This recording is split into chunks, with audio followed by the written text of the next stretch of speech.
Sayyidah Aisyah itu pernah minta petunjuk pada Nabi di hadis Muslim.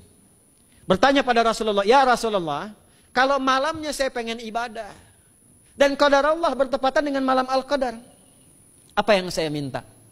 Itu sampai diajarkan oleh Nabi doanya, dan doanya sahih. Di At-Tirmidzi dikuatkan lagi dengan lebih lengkap redaksinya.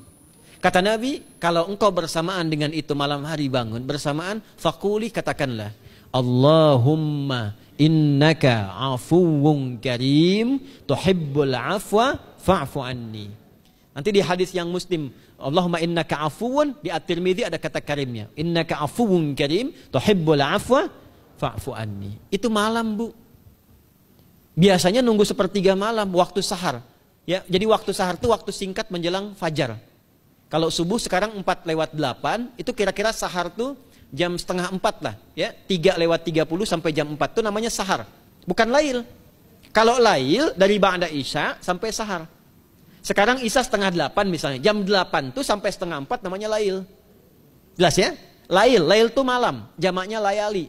Turunannya lela, lili, lala itu malam. Ya. Ibu leli, ibu malam-malam gitu ya. Gitu. Nah itu waktu menjelang fajar setelah lail sahar, jamaknya ashar. Ashar itu disampaikan di Al-Quran, waktu terbaik untuk istighfar. Quran surah 51 ayat 18. Wabil ashari hum yastaghfirun.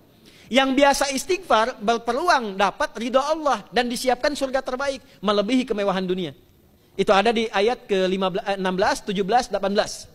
Ya, dari ayat 15-nya, 16-nya, 17-nya adalah untuk yang saharnya, 16-nya itu kalimatnya. Ya, 16-nya yang dengan mengatakan Rabbana amanna faghfir lana dzunubana wa qina adzabannar. Ayat 17-nya as-sabirina was-sadiqina wal qanitina wal munfiqina wal mustaghfirina bil ashar. Itu hari biasa seperti sekarang. Ramadan dari ba'da isya sampai terus lagi sampai masuk waktu fajar, siangnya pun masih ada ampunan Allah. Man shoma ramadhana imanan wahtisaban ghufira lahu ma taqaddama min. Saya tanya sekarang, siapa yang enggak punya dosa boleh angkat tangan? Yang dosanya banyak boleh angkat tangan. Tuh, saking banyaknya kita nggak bisa ngangkat. Sekarang rubah kalimatnya. Yang ingin masuk surga angkat tangan. Insyaallah. Yang ingin surga Firdaus angkat tangan. Tuh. Maka ironi itu tampak dalam perilaku kita. Pengen ke surga, tingkatan Firdaus, tapi ngaku dosa banyak. Itu dia. Maka Allah punya sifat Rahman dan Rahim. Rahman untuk dunia, Rahim untuk akhirat. Maka diberikanlah kesempatan Ramadan untuk menggugurkan semua dosa itu. Karena itulah Bapak Ibu sekalian, penting kita menyiapkan. Karena nunggu Ramadan itu nggak mudah. Dan gak semua orang itu akan sampai kepada momen yang dimaksudkan. Karena itulah malaikat Jibril itu langsung komen. Ya, jadi ada dua riwayat nih. Nabi yang berdoa, malaikat yang mengaminkan. Ada malaikat yang berdoa, Nabi yang mengaminkan. Jadi Nabi akan naik memberikan tausiah di mimbarnya. Mimbar Nabi itu ada 3 gundakan. Begitu naik ke gundakan pertama, ada 3 gundakan. Lalu tibalah kemudian beliau bersabda. Ada riwayat Nabi yang berkata, malaikat mengaminkan. Ada riwayat sebaliknya, malaikat yang berkata, Nabi mengaminkan. Raghima'an forajulin. Awas, hati-hati nih. Raghima'an forajulin. Liman adraka ramadhana falam yughfar lahu. Terhina di hadapan Allah subhanahu wa ta'ala. Kotor dirinya. Bu'dan, jauh dari rahmat Allah. Liman adraka ramadhana, siapa yang sudah disampaikan ke bulan Ramadan falam yughfar lahu, tapi tak mampu mendapat ampunan Allah subhanahu wa ta'ala.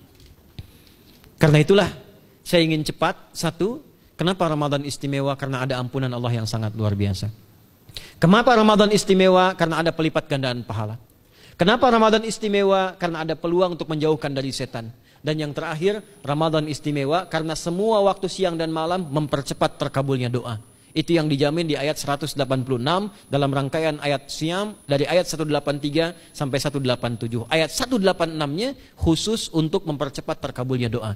Wa idza sa'alaka 'ibadi 'anni fa inni qarib. Ujibu da'watad da'i idza da'an. Falyastajibuli wal yu'minu bi la'allahum yarshudun. Tafsirnya apa? Hadis Nabi sallallahu alaihi wasallam. Thalathatun la turaddu da'watuhum. Al-imamul 'adil was-sha'ima hatta yuftira. Wa da'watul mazlum. 3 golongan yang doanya sulit sekali ditolak. Yang pertama imam yang adil, Yang kedua adalah orang puasa sampai berbuka. Dan ketiga, doa orang yang terzalimi. Jadi kalau Bapak Ibu pengen cepat dikabulkan doanya, secepat kilat, maka jadilah pemimpin yang adil. Kalau belum mampu, latihan puasa. Kalau belum mampu lagi, banyak-banyak terzalimi. Dan berdoa.